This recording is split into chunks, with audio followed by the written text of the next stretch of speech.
இன்னைக்கு நம்ம சாய் துக்கடா பண்ண போகிறோம். வாங்க எப்படி பண்ணுறதுன்னு பார்த்தோம். முதல்ல ப்ரெட்டை இப்படி நறுக்கி வச்சுக்கலாம். ஸ்டவ் ஆன் பண்ணிக்கலாம். அதில் ஒரு கடாயை வச்சு எண்ணெயை ஊற்றிப்போம். அப்புறம் அந்த எண்ணெயில் நறுக்கி வச்ச ப்ரெட்டை ஃப்ரை பண்ணி எடுத்து ஒரு பிளேட்டில் மாற்றி வச்சுக்கலாம். பிளேட்டில் மாற்றி வச்சுட்டோம். வேற ஒரு கடாயில் சர்க்கரையை போட்டு அதில் கொஞ்சம் தண்ணியை ஊற்றி கலக்கி விட்டு கொதித்த பிறகு ஸ்டவ் ஆஃப் பண்ணிவிடுங்க.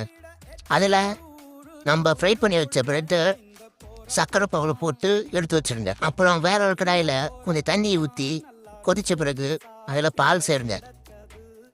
பால் சேர்த்துட்டு கொதி வந்தோடனே கொஞ்சம் சுகரை போடுங்க. அப்புறம் ஏலக்காய் பொரியை போடுங்க.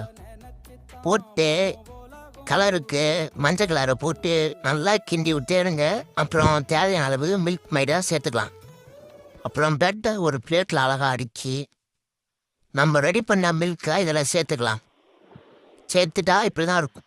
அப்புறம் இதில் மில்க் மைடை சேர்த்துக்கலாம். அப்புறம் நறுக்கி வச்ச முந்திரியை தூவி விட்டு கொஞ்சம் நறுக்கி வச்ச செம்பருத்தியும் தூவி விட்டு பார்த்தா இப்படி தான் இருக்கும். மறக்காம லைக்கை போட்டு வீட்டில் செஞ்சு பார்த்துட்டு எப்படி இருந்துன்னு கமெண்டில் சொல்லுங்கள். பாய் பாய்.